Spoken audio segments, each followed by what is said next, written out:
Para receber todas as novidades do canal, inscreva-se e se curtir o vídeo, clique em gostei. Aproveite para acompanhar a Rede Super nas redes sociais.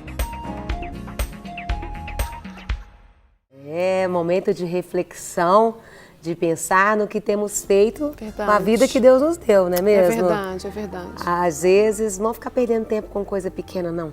Vamos aproveitar, vamos curtir o outro, vamos cuidar de nós, vamos cuidar de quem Deus tem colocado ao nosso redor.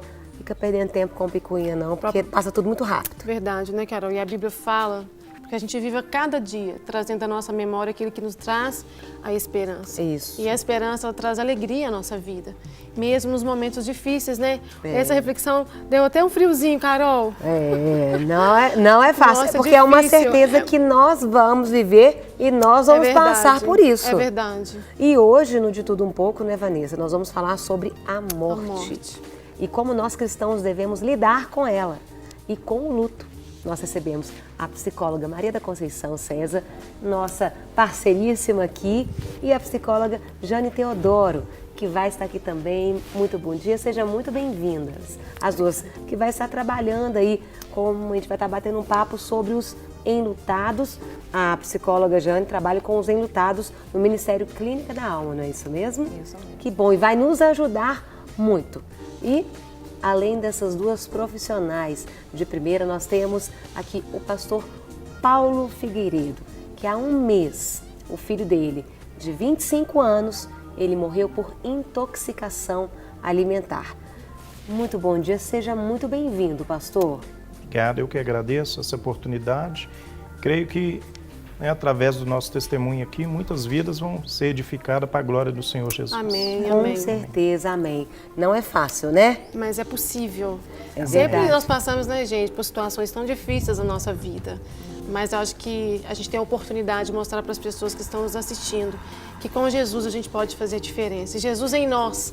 Fico vendo, pastor, seu testemunho, já contou um pouquinho aqui pra gente, testemunho maravilhoso. Amém. E Deus já falou aqui no meu coração, tão pouquinho que a gente conversou.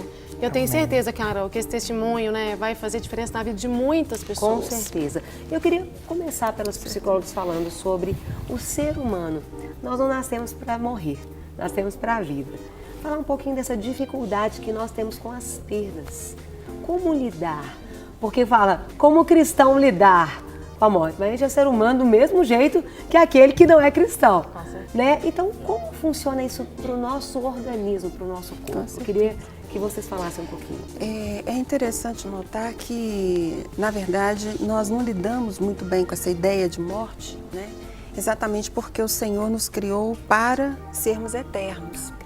Então, nós temos esse confronto com uma realidade que nos apresenta, né? Que é a finitude do ser. É verdade. Né? E nós temos que aprender na experiência a lidar com isso, né? O ser humano é inerente a ele eternalizar, inclusive, as coisas, os relacionamentos, né? Então, as relações de trabalho, os relacionamentos, né? Marido, filho, nós sempre queremos eternalizar isso. Certo. Então, quando nós confrontamos com uma parada, muitas das vezes brusca, porque ninguém está esperando ou se preparando para isso, né? Então vem aí uma dor, eu costumo falar assim, que é como se te arrancasse mesmo algo que é seu. Né? É verdade. Então mexe também com essa ideia nossa de pertencimento. Não, o outro é meu, então eu estou perdendo, né?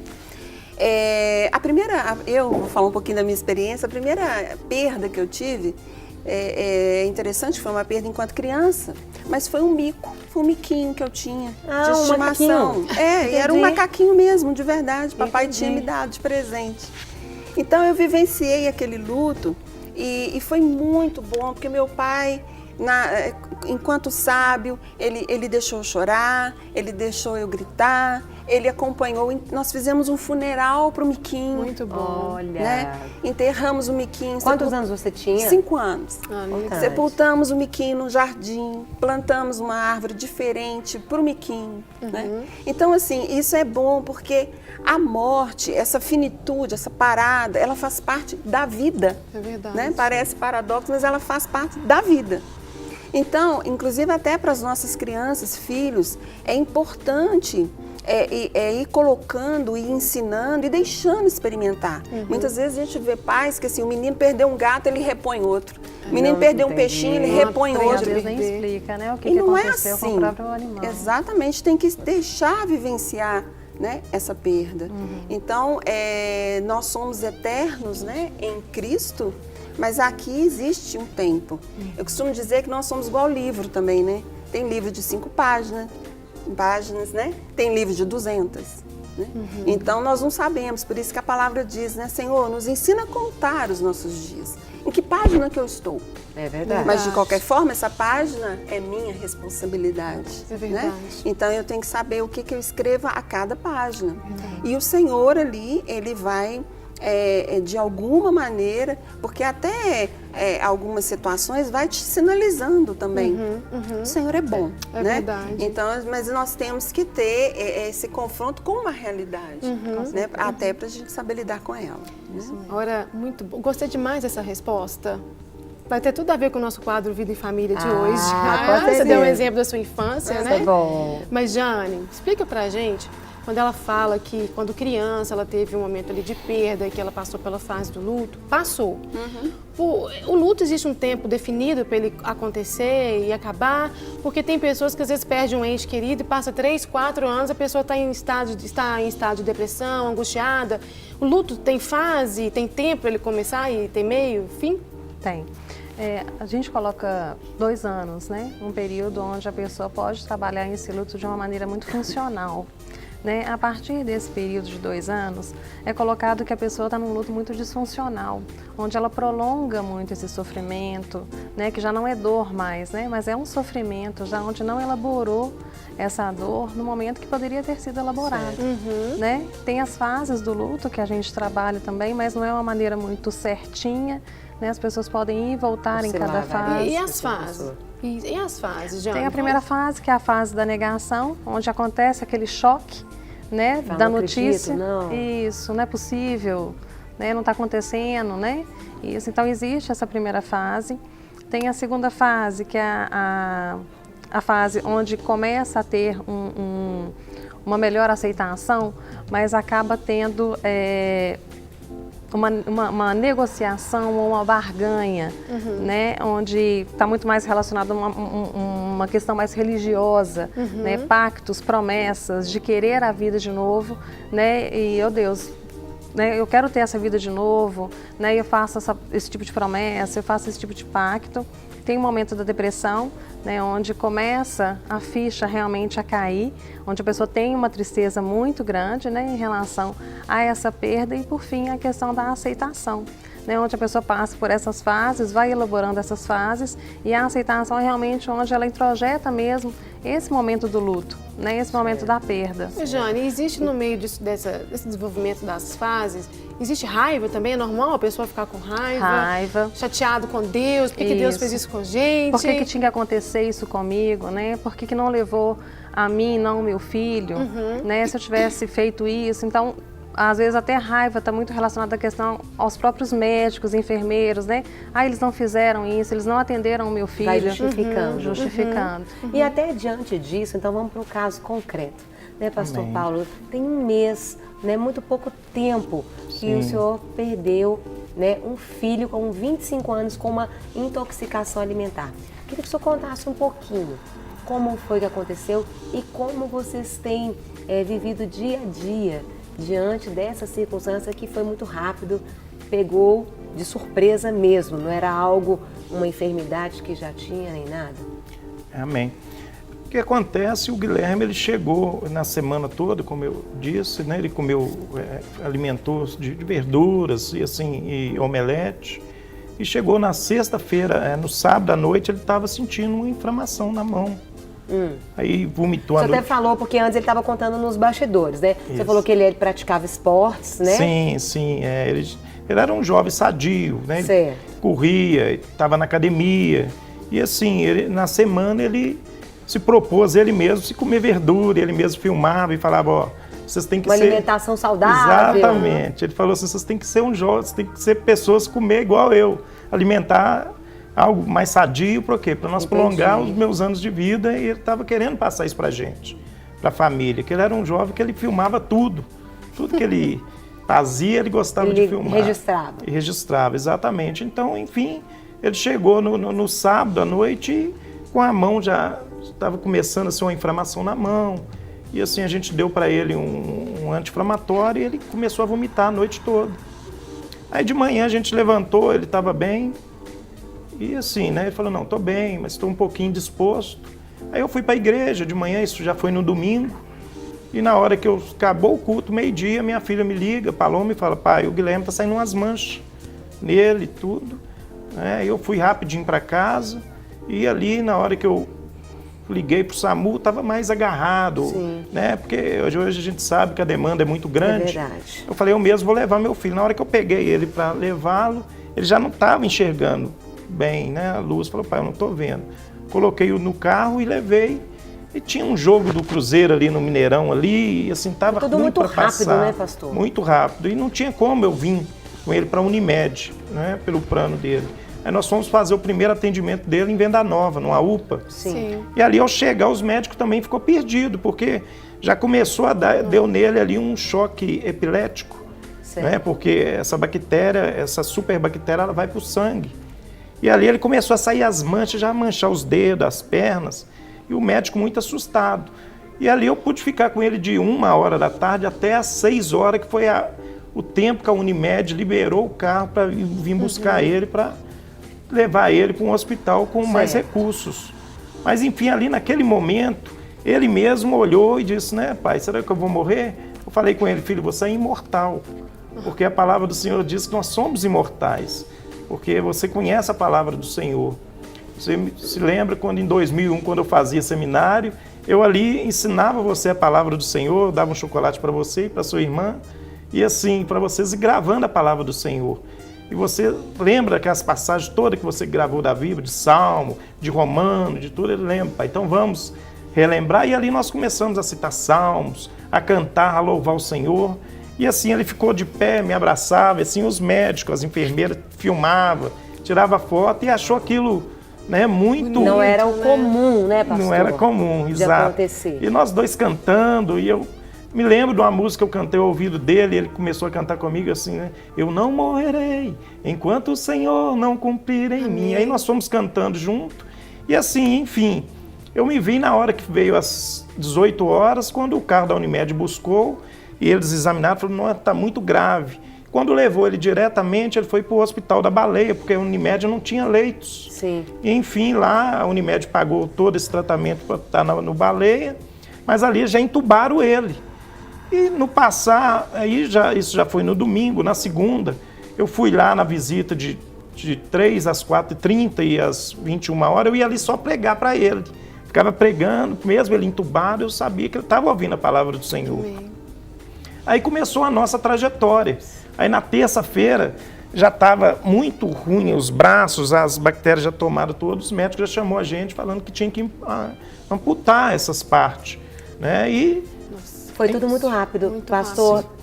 As fotos dele foram para as redes sociais. Exato. E lá na igreja, nós oramos por ele. Verdade. Nós recebemos, aqui no De Tudo Um Pouco, nós intercedemos por ele. Sim. Né? Você está me falando aí, eu estou vendo as fotos todas. Exatamente. Realmente, ele ficou completamente, foi ficando... Inchado, né?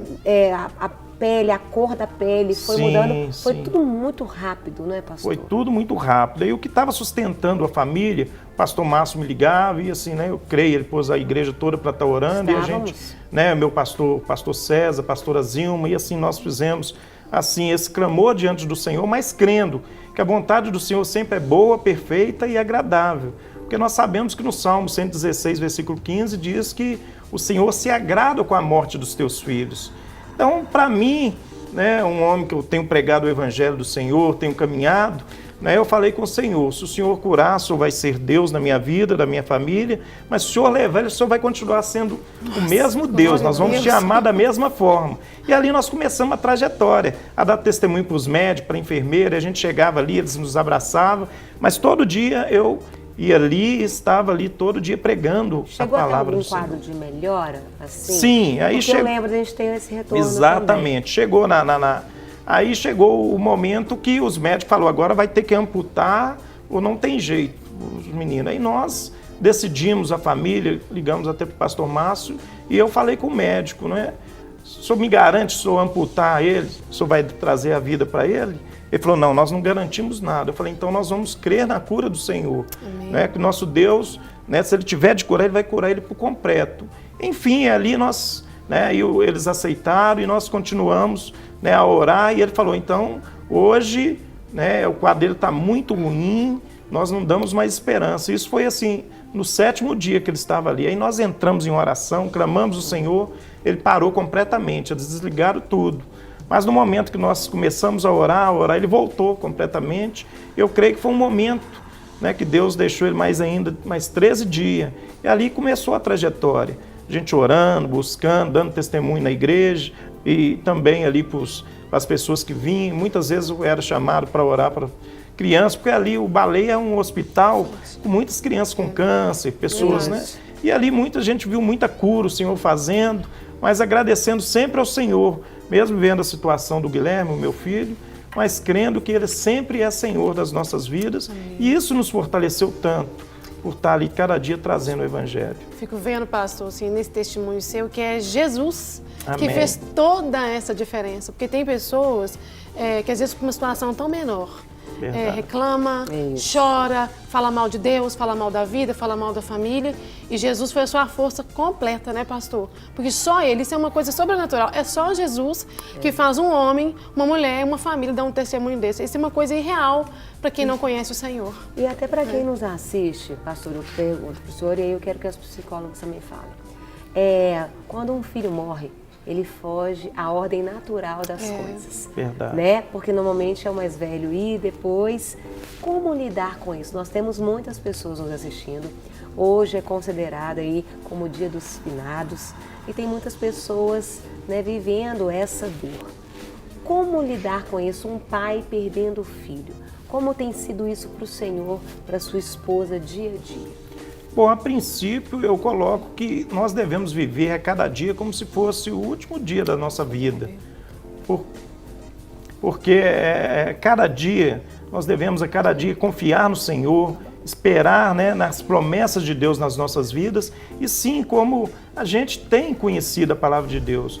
Eu, a princípio, o que me fortalece é porque, quando meu filho estava comigo, eu sempre o abracei, sempre o beijei. Fez o que ele tinha que fazer. Exatamente, aquilo que ele queria comer, eu proporcionava para ele, estava junto com ele, amigo, nós sempre sorrimos junto, na hora de chorar, chorávamos junto. E hoje, o que me fortalece para caminhar, né, para dar essa caminhada, é as lembranças boas. Eu, como, né, foi dito pela irmã, que eu trago à minha memória aquilo que pode me dar esperança a cada dia.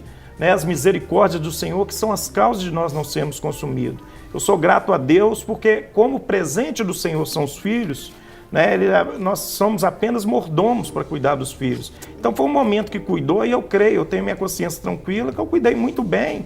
Eu sei que Ele está com o Senhor. Né, a única passagem que Ele foi na minha frente. Daqui uns dias nós encontraremos juntos. Amém. E adoraremos o Cordeiro ali, face a face. Nossa.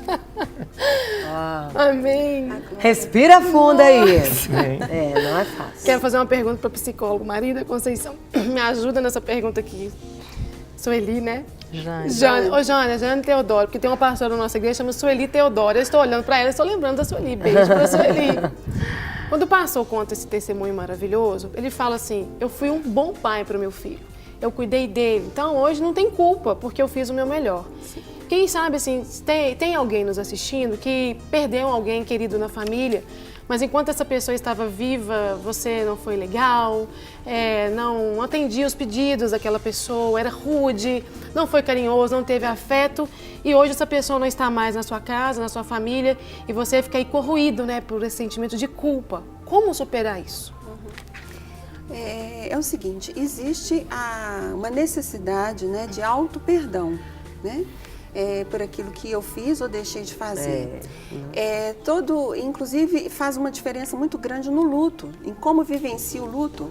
Porque quando a pessoa se sente culpada, é gerada angústia, né? A angústia é aquela sensação de que o que eu poderia fazer e não fiz, não é nem o que eu fiz e errei, não. Porque quando você erra, você conserta. mas a questão é o que eu poderia ter feito. A omissão. Isso. E dependendo de certas situações, nós temos que nos entender impotentes, né? Porque potente, né, só o Senhor. É verdade. Né? Então, em frente a certas situações, e não é a morte, mas até o processo, o tratamento, aonde eu fui, porque eu deveria ter corrido mais, eu deveria. E isso não funciona. Né? Certo.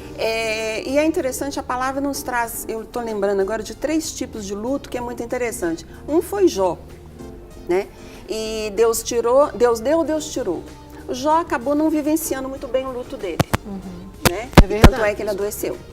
Né? Depois ele passa por uma elaboração, um tratamento, Nossa. né? Ali psicológico, Intensivo. junto com os amigos. Isso mesmo. Porque ele não vivenciou. Ele só deu graças a Deus, claro, mas ele não vivenciou o luto. Ele poderia ter glorificado o Senhor, mas peraí, deixa eu chorar, deixa eu berrar. Eu perdi 7 filhos. Muita coisa. O irmão perdeu 1, Jó perdeu 7. Todos. Né? E assim, 10 minutos de diferença um para o outro.